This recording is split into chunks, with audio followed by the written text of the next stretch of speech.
Os estatistas têm conseguido que até delivery de comida e serviços simples tenham mais valor no mercado do que um canudo de curso superior.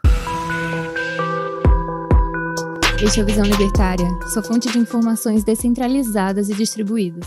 Se você não é mais jovem hoje, certamente deve conhecer alguém que tenha passado pela faculdade, sido diplomado em algum curso superior, mas que esteja trabalhando em uma profissão pouco rentável e nada relacionada ao que aprendeu no terceiro grau. Geralmente, muitos estão trabalhando como motoristas de aplicativo, prestando serviço de delivery, alguma função pouco especializada, etc. É um fenômeno de exemplos cada vez mais comuns ultimamente, e muitos de nós já devem ter se perguntado o porquê disso.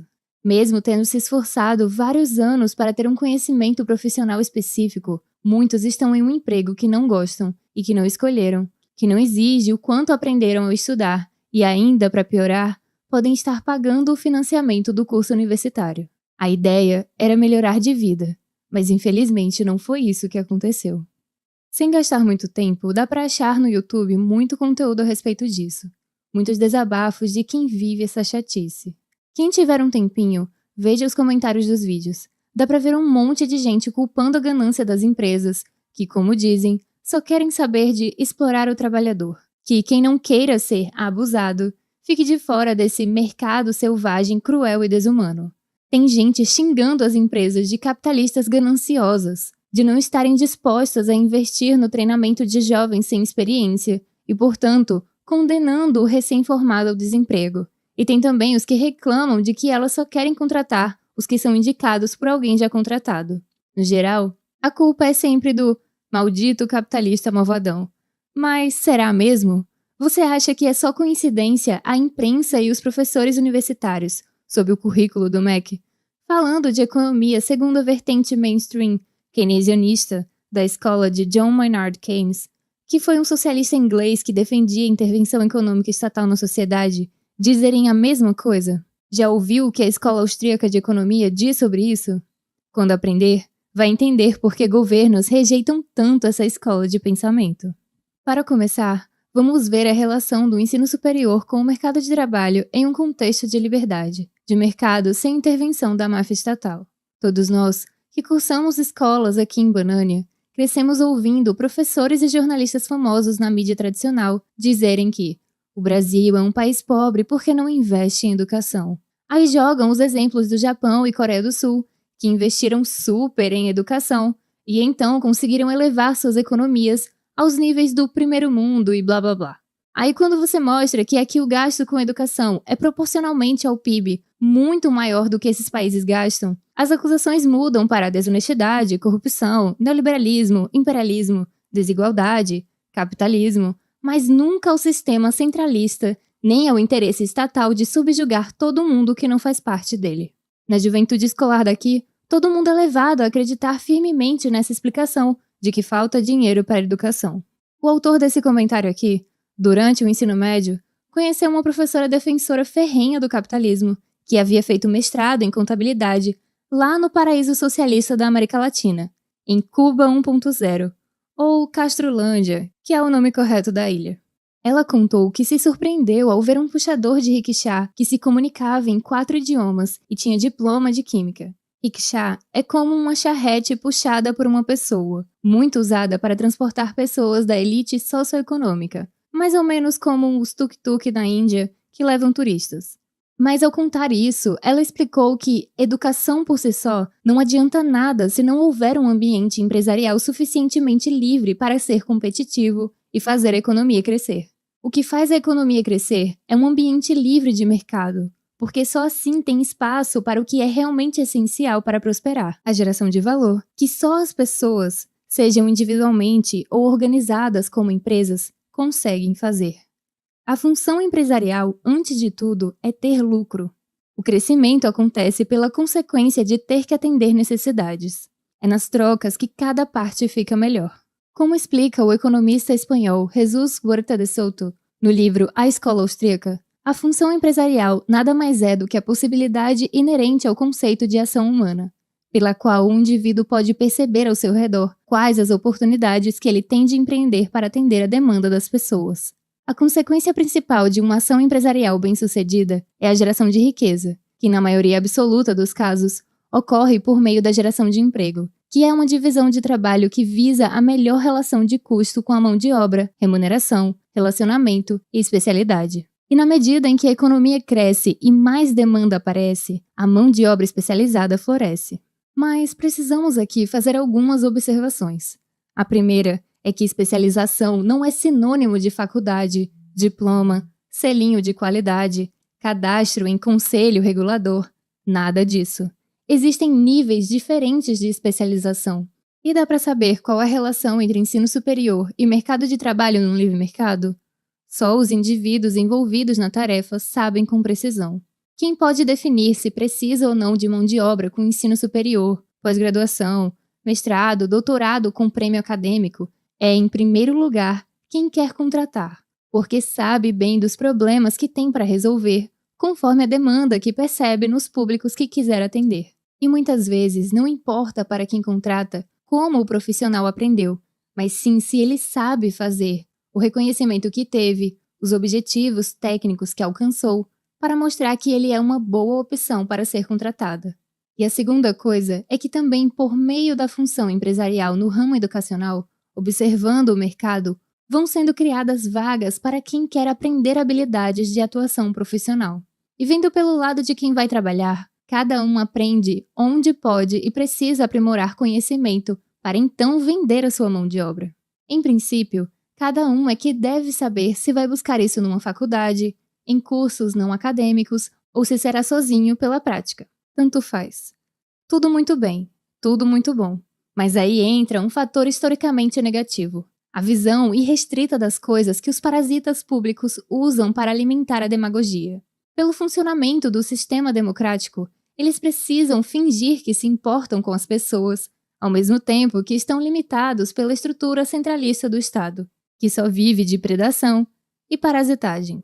Esses mafiosos, imbuídos do que Hans Hermann Hoppe chama de socialismo ao estilo social-democrata, na obra Uma Teoria do Socialismo e do Capitalismo, eles se aproveitam da cultura de idolatria ao diploma, muito forte aqui em Banânia, e defendem programas de concessão de crédito ou bolsas de estudo para atrair os mais pobres sonhadores em ingressar na universidade.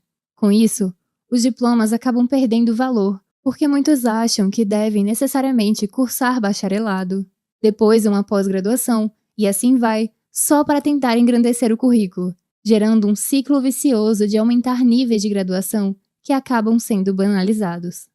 Esse espírito, aparentemente tão bem intencionado dos políticos que acham que universidades precisam de mais verba que o ensino fundamental, faz um desajuste tão grande a ponto de um engenheiro ter que trabalhar como garçom ou motorista de aplicativo para pagar as contas. É que o aumento artificial do crédito estudantil, sem ter havido crise de demanda no mercado de trabalho, estimula as escolas de ensino superior, geralmente as menos concorridas, e também cujo conteúdo é pior em relação ao todo, a aumentar o quanto puderem a oferta de cadeiras na sala de aula, para então conseguir o máximo do dinheiro que o Estado tira das pessoas, direcionando a esses programas de crédito. Aí, aquele jovem inocente que conseguiu entrar na faculdade, quando sai com o canudo debaixo do braço, descobre que o curso, ou o nome da escola, não é tão bem visto pelas empresas contratantes, ou pior, que não tem vagas de trabalho porque as empresas estão afogadas em regulações de negócio e obrigações trabalhistas. Então ele aprende que o diploma não vale muito se não houver demanda por profissionais em certas áreas. E como ele agora passou a fazer parte do excesso de mão de obra, o salário tenderá a ser menor e as empresas tenderão a dificultar as exigências de seleção. Não é por maldade, é porque precisam filtrar um volume maior de gente procurando trabalho. Aqui rolou algo análogo a isso em 2010, quando a nossa querida Dilma deu grana, também de imposto, claro, aos bancos e mandou zerar os juros de financiamento de caminhões novos. Por conta disso, até quem não precisava trocar ou quem nem era caminhoneiro quis comprar o veículo novo. Era um negoção, juro zero para financiamento diante da Selic a 14% e inflação em 10,5%.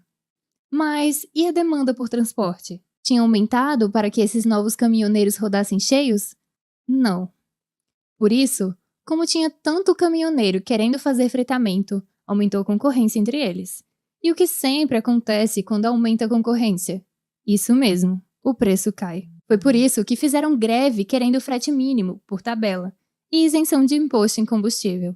Ao invés do Estado sair da frente das empresas para que o ambiente proporcione aumento da concorrência entre elas, e então queda de preços dos produtos e consequente aumento de compras e distribuição, faz o contrário. Gera aumento da concorrência por trabalho. Relação natural. A remuneração pelo frete caiu tanto a ponto de não quererem trabalhar. Quem lembra da greve dos caminhoneiros? Bom, culpa da mulher Sapiens. É a mesma coisa que acontece com os recém-formados. Se não tem aumento de demanda por profissionais, não adianta e é até pior haver mais estudantes chegando no mercado de trabalho. Ter muito mais gente que inclusive assumiu o financiamento do curso do que ter postos de trabalho que não aumentaram, dá em subemprego ou desemprego, fora a dívida financeira com a faculdade, né? Agora, acrescente nessa conta as universidades públicas. Elas não cobram mensalidade, são custeadas com impostos, e por isso ficam muito mais concorridas. Os impostos pesam muito mais em quem é mais pobre por conta da tributação de bens e serviços. Aí só entra em faculdade pública quem foi de família que pôde pagar pelo ensino fundamental e médio em escolas melhores por serem privadas. E ainda tem gente que acredita nos professores e políticos que defendem essa máquina de gerar pobreza. Para completar a bagunça, pegue tudo isso e junte com o engessamento sistêmico que faz Banânia ser um lugar super fechado para qualquer um empreender em um negócio, que impõe um monte de burocracias e custos fruto de uma fortíssima mentalidade anticapitalista. A única saída viável para livrar os mais vulneráveis do assistencialismo é a abertura econômica. Só isso é capaz de fazer todos crescerem, a ponto de absorver a mão de obra excedente, pouco ou muito especializada. Só capitalismo e liberdade de fato proporcionam que todas as pessoas fiquem menos pobres. O mundo está cheio de exemplos para provar isso. Entretanto, por algum motivo, e pela propaganda estatal não dá para esquecer, há uma tendência de muitos procurarem carreiras universitárias mais fáceis de seguir, como a turma da lacração, que valoriza história, sociologia, antropologia, comunicação social e tantas ideias abstratas como igualdade, reparação histórica, mais do que economia, responsabilidade financeira e do que as novas tecnologias têm sido mais demandadas. Essa turma, não pelos cursos, mas mais pelas preocupações e pela visão irrestrita e mais estética de mundo, corre um risco de também se perder no mercado de trabalho. Mesmo entre os que procuram cursos de economia e administração, também tem uns com essas visões de mundo, porque aprenderam sempre a acreditar na propaganda estatal de eficiência, de estímulo, de regulação, de justiça, de segurança, tudo centralizado. Eles também podem se frustrar bastante. O autor aqui do comentário, estudante de Direito do 8º período, teme um pouco pelo futuro na carreira jurídica, ainda mais por ter que passar pelo monopólio parasítico chamado OAB. Não existe nada que o Estado possa dar que ele não tenha lhe tirado antes.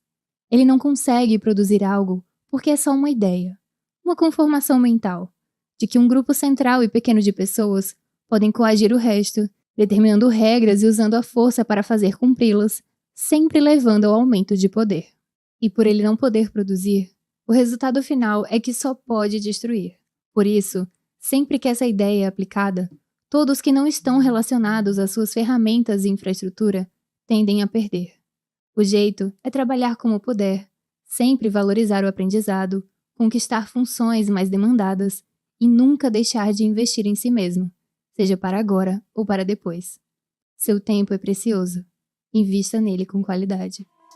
Obrigada por sua audiência. Esse artigo foi sugerido e escrito por Atos Henrique, revisado por Stanley Calderelli e narrado por JJ Liber. Se você gostou desse vídeo, clique no ícone de curtir aqui abaixo e compartilhe em suas redes sociais. Para ser notificado de outros vídeos, inscreva-se no canal e depois clique no ícone de campainha. Você também pode escrever artigos para um vídeo aqui do canal. Acesse o nosso site visãolibertaria.com. Até a próxima!